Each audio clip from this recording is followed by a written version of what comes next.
Hello. Hello. Hello. Oh, Sonia, where are you? Oh, this is great.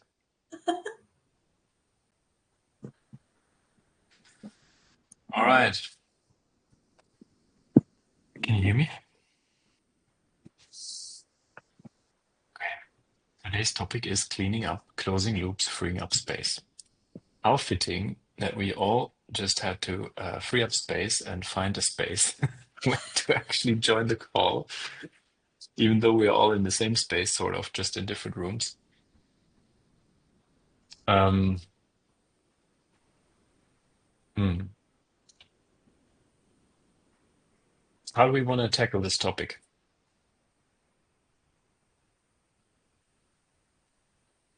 I think Sonia just freed up her own space already. I think she closed the loop on us. That's it. Finish with Faros. Okay, I could share something from my current life, if that helps. Please. So right now I am working in a project and it has been announced a few weeks ago, and it's probably not without coincidence that we're talking about this topic today, where space has been given to me because the project is not going live anymore, and suddenly I have a lot of time on my hands.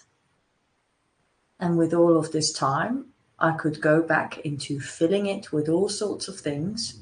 So instead of having back to back meetings, I could do this activity and that activity and go to this place and visit that person.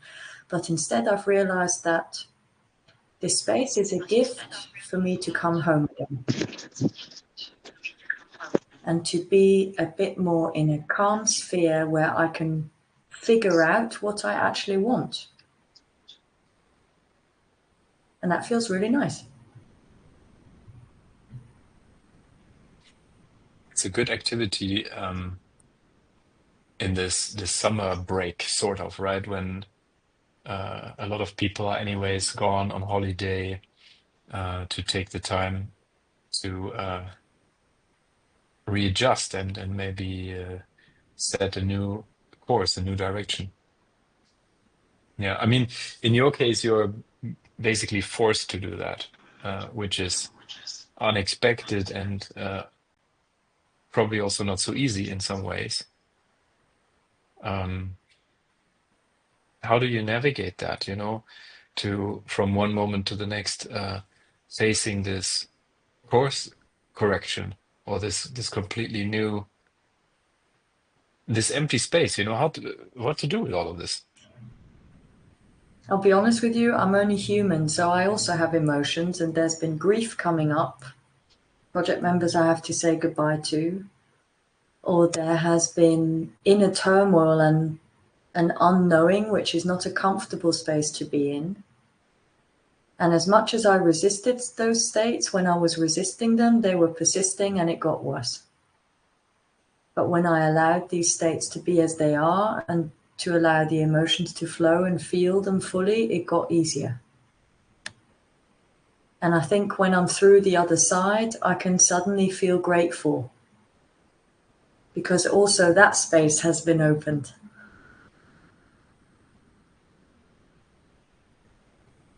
Yeah, you mean like the inner space has the emotions have basically washed over and uh, left your inner space empty and free again for something new to arrive. Yeah, nice. I like that. And I have no idea what's about to arrive. That's the other incredible unknown part of it. Yeah, But I yeah. wonder what's happening yeah. I'm in the same space, but voluntarily, sort of, because Tanya and I, we decided before the retreat that this is going to be the last retreat of this kind. Um, I had an archery workshop a few weeks ago.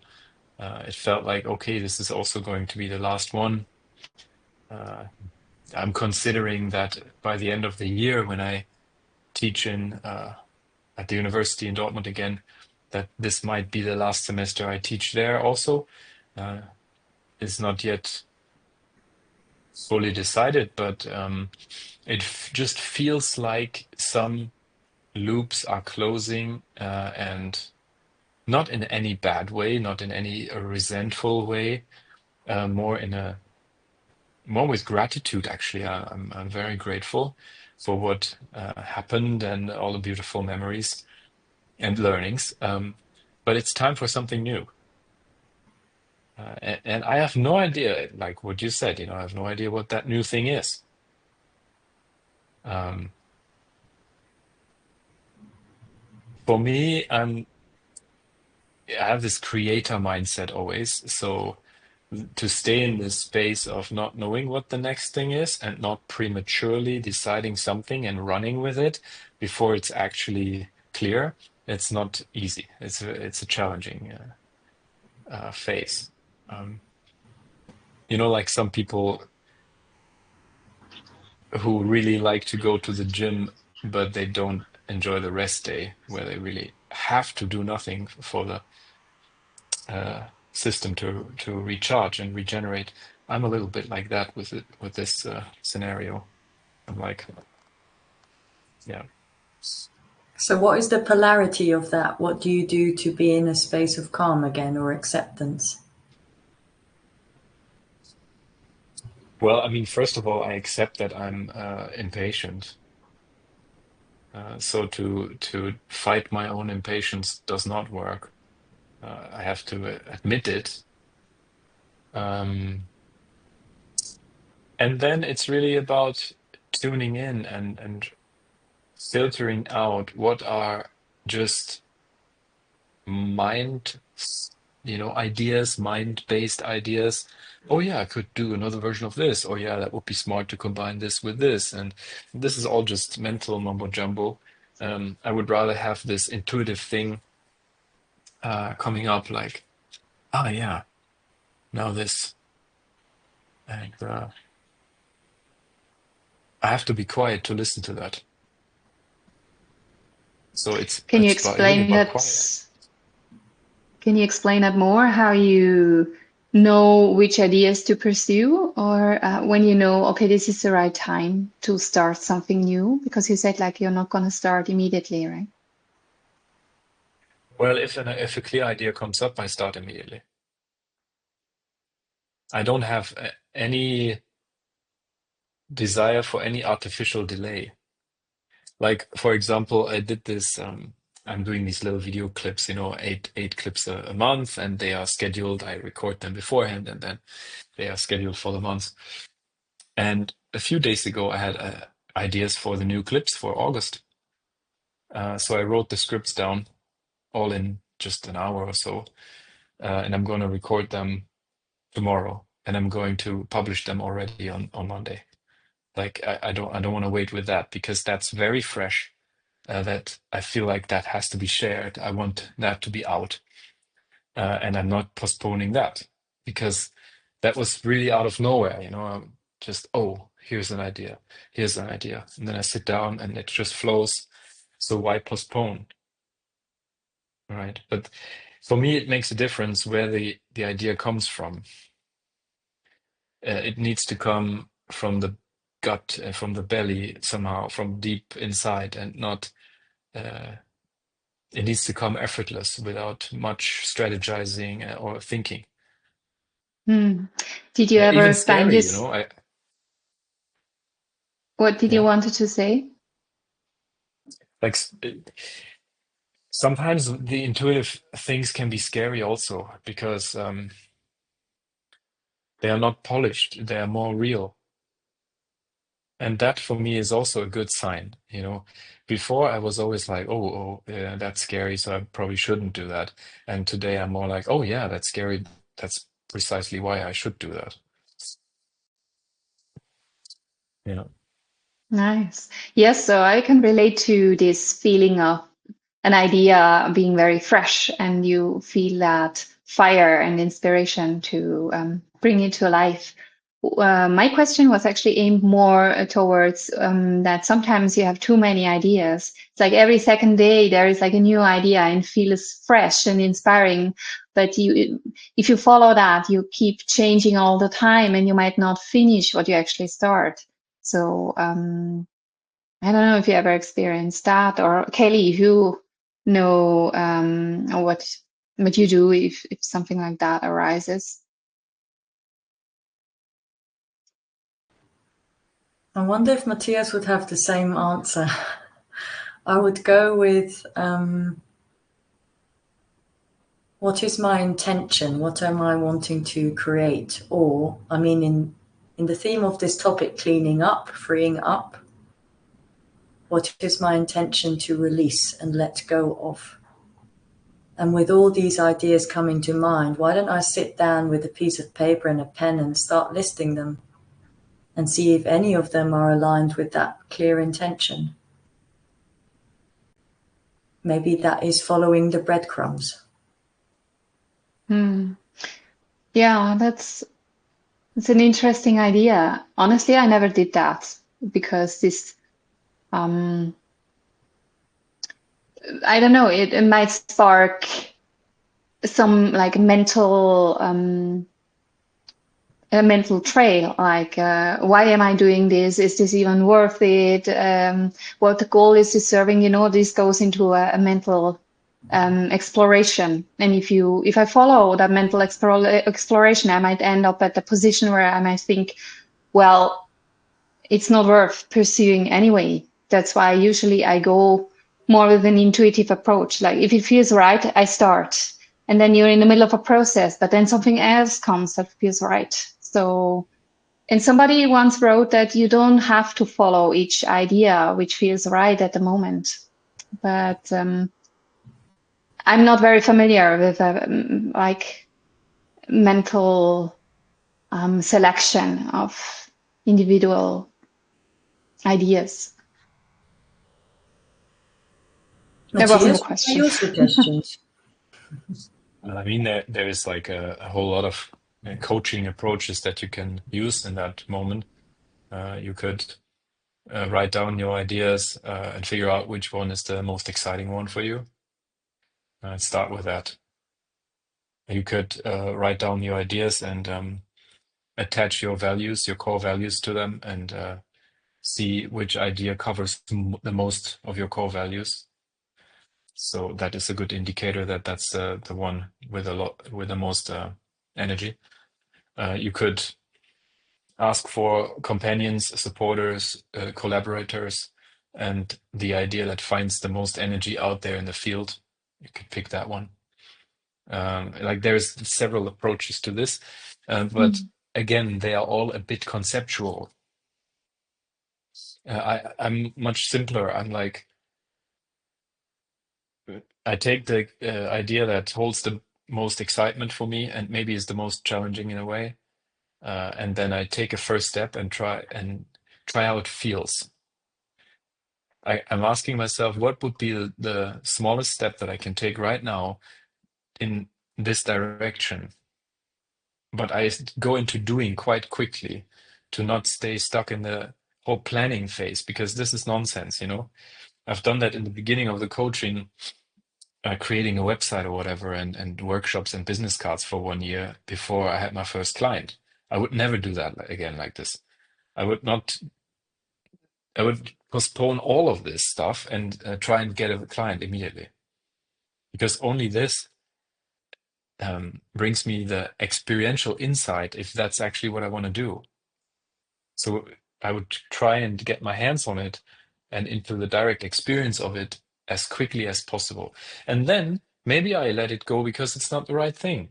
Maybe I change course along the way, or maybe it's exactly the right thing, and then I follow up with the next step. So I'm pretty like gung ho, you know, with this. Like, yeah, I don't know if that makes much sense. You know, people who think very rationally, for them, that might be a pretty strange approach. Yeah. But I believe that everything falls into place, you know. when you have the idea for to run a meditation class, the room that you need will appear. You will just, for whatever reason, meet someone who has a room. Happened to me today. And yeah, I'm not even sure if I want to do the meditation class or not. But this is again, like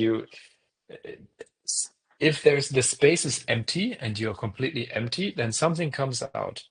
Like a little seed comes from the emptiness, and then the world responds to it. And then you can ask yourself, oh, is this actually what I want? And you go for it.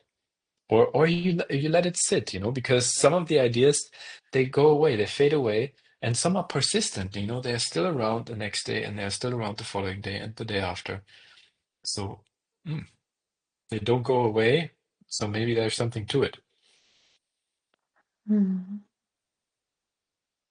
Thank you.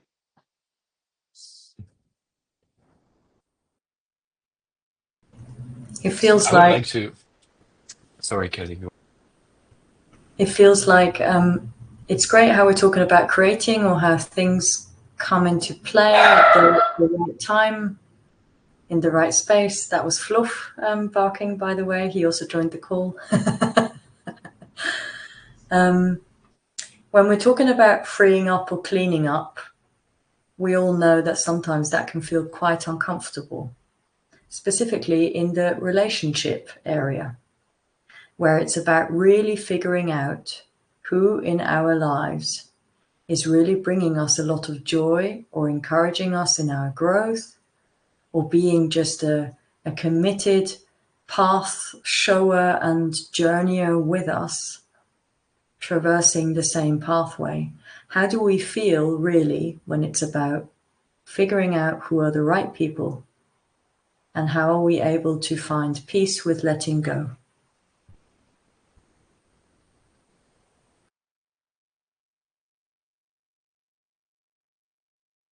I find this a very difficult question, actually, because it depends. Some people, like the project and the means you just talked about, Matthias, sometimes people just appear in the right phase of your life. Then it's just completely natural, and let's say for a job or for a project, and then in the same way, very natural, they fade out of your life. But when we talk about cleaning up, I think it's very difficult in terms of long-term relationships, let's say family or long-term friends, school friends, stuff like that. And you have to compare them with comparing is not the right word, maybe evaluate if they still fit into your life. So you have to it feels like you have to judge their worth or their usefulness. This feels very strange to me, but what feels more natural maybe for me is just to think about how do they make me feel. Do they allow me to be myself? Do they allow me to open up, be more authentic? And if the yes is a yes, if the answer is a yes, then I feel it. They belong in my life. And if the answer is no, then the question is, what do you do? Do you actively end a relationship? Do you have a very honest talk and see what happens? Or you just let it fade out naturally? So I think that there are two phases. The first one is realizing, is this person still part of my life right now? And the second one is, how do you proceed? I would like to hear what you think about that.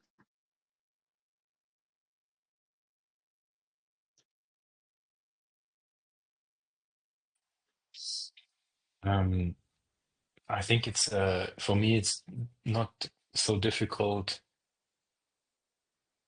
to understand what needs to be cleaned up.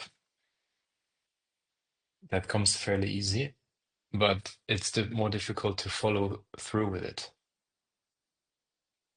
Because in a lot of spiritual circles, there is this talk surround yourself with people that nurture you. I find that a bit difficult, to be honest, because that can turn into very egocentric, narcissistic behavior. Yeah. Like, I want to only be surrounded by people that give me energy. Well, what does that make you, an energy vampire, dude, like careful here. I would rather say, um, are the relationships, you can even take it to work. Is my job still juicy? Is there energy flowing? Is there water in this river or not?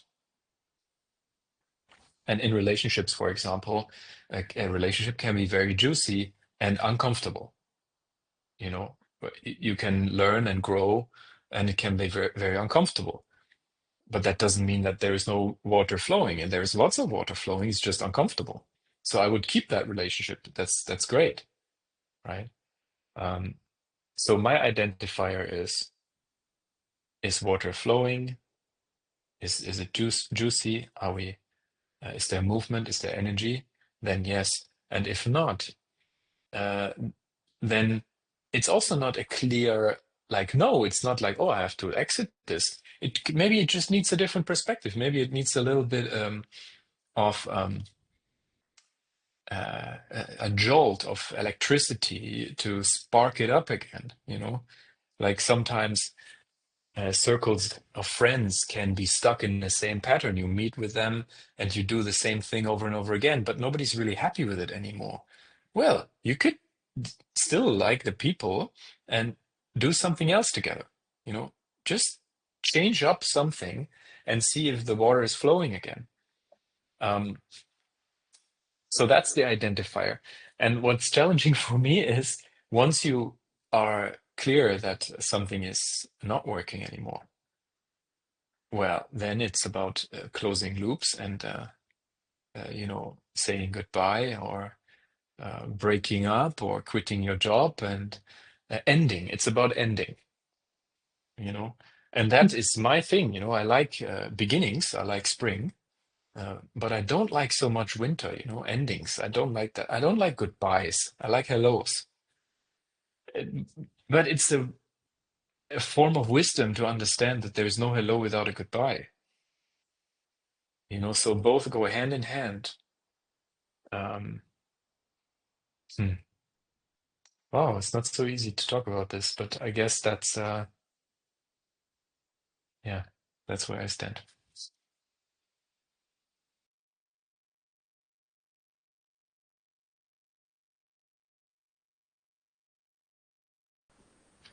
May I ask in between, and feel free to also say no if this is too close to the heart, what makes it...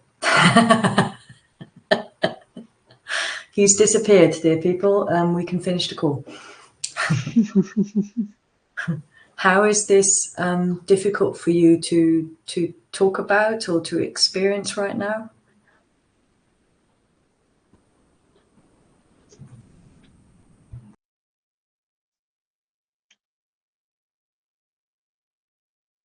So sorry, Kelly, was this a question for Matthias? Or like a general question? Yes, a question to Matthias.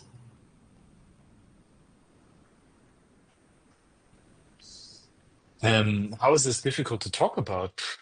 It's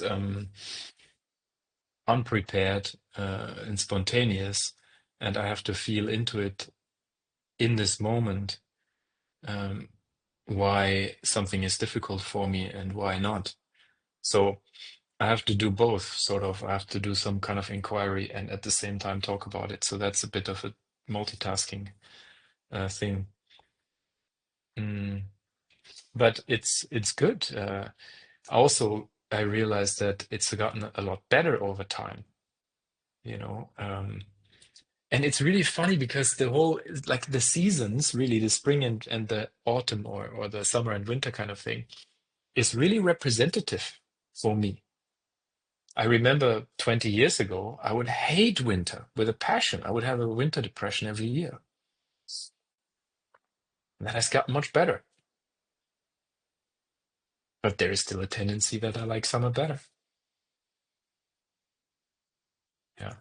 So is the goal to be equanimous and equalize it? I don't know. I guess it just is what it is. I know people that have no problems with endings, but they have problems with beginnings. They want to commit to anything, don't want to say yes to things, don't want to invite new things. So it's a personal topic, I guess.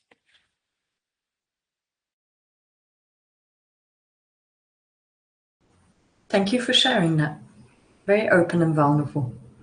I've got another thing that is even more maybe controversial.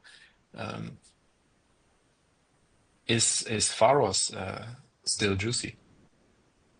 Or should we close it down?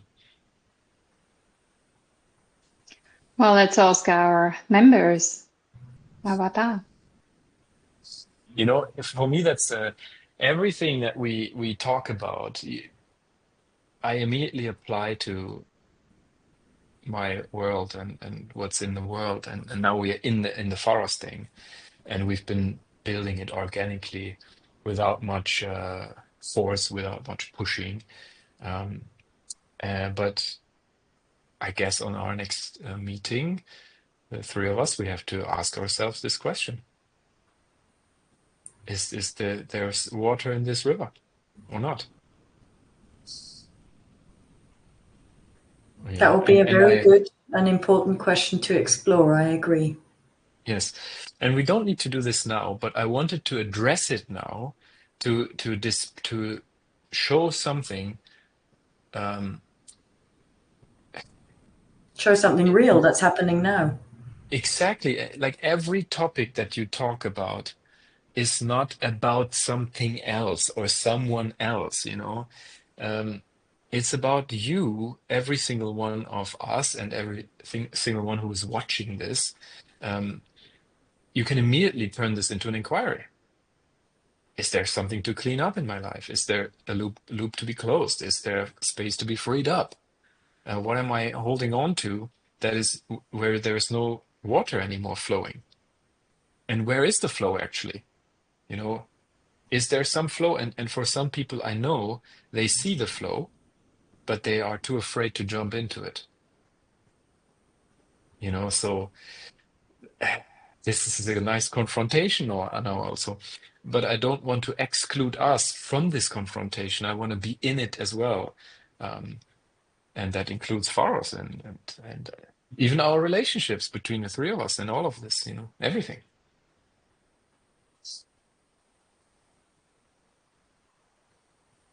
Is this too much to say? No, I don't think anything is too much to say. I'm glad that we can talk this openly with each other, irrespective if members are here, irrespective if people are watching. As you say, this is a real thing happening. And these are real questions to ask. Yeah, and I like reality as a deep, involved experience.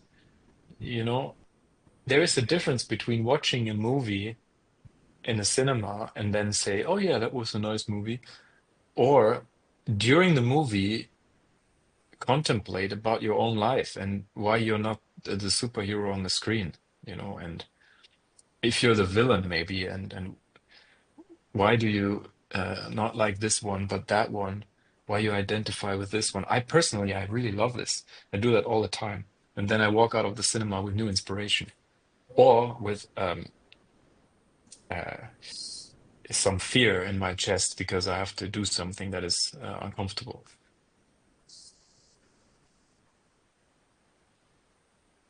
Where are you, Sonia? She's in the living room.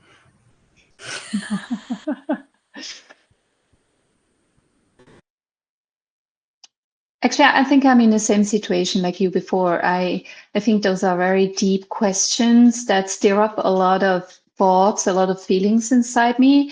And I feel, yes, this is fluff as well. I feel I'm struggling to process and trying to decide if I have a opinion on this, what my opinion is, what my feelings are. And then still deciding what I should answer. So Yeah, I can't give a clear answer to that, to be honest. I mean, what we are doing here in these monthly calls is also a sort of an experiment. What happens when whoever is in the call, could be a member or us, it doesn't matter. What happens if we come together just as we are, without any filters, without any script, without any keynote presentation that we can hold on to, and that brings up some interesting things maybe, and sometimes maybe it's boring, and other times it's challenging and confrontational and all, but it's definitely not a dry river.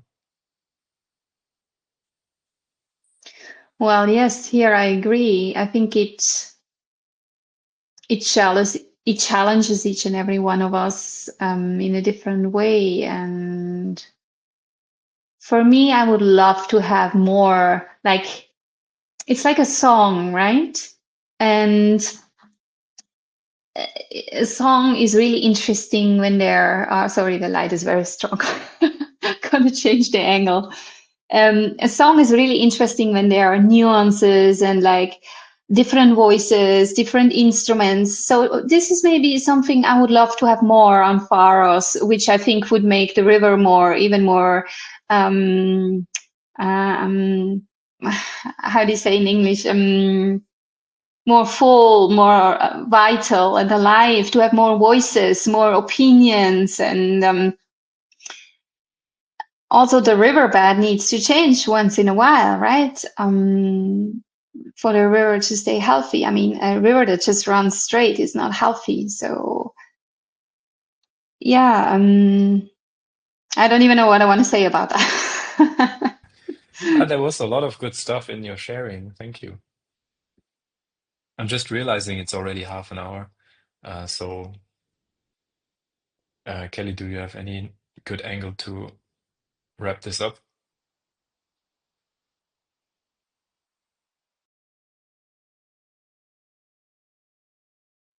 Kelly has disappeared.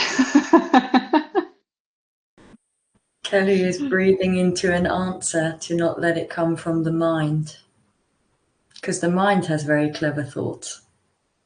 I will come as I am right now, and I have no answer. But I really enjoyed the sharings that we all had, and I love how applicable it is in today's time, this cleaning up.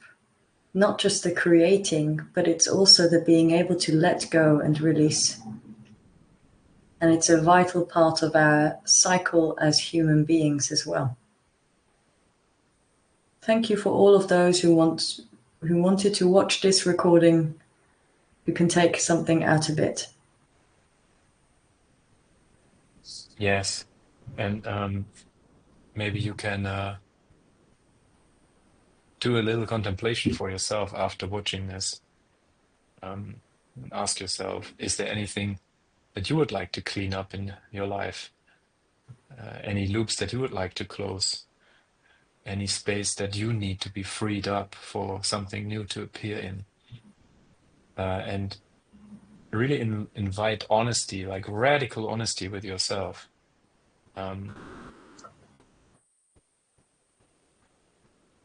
Just to be open to see, what you don't want to see. And then you can still decide if you want to take action on it or not. That's a whole nother topic. But first, you need to see. Yeah. And if you have anything to share, please feel free to send us a private message or write something in the comments. Whatever comes up for you is welcome. I think nothing new can grow if it's already full up. Empty the space first, then new things can grow.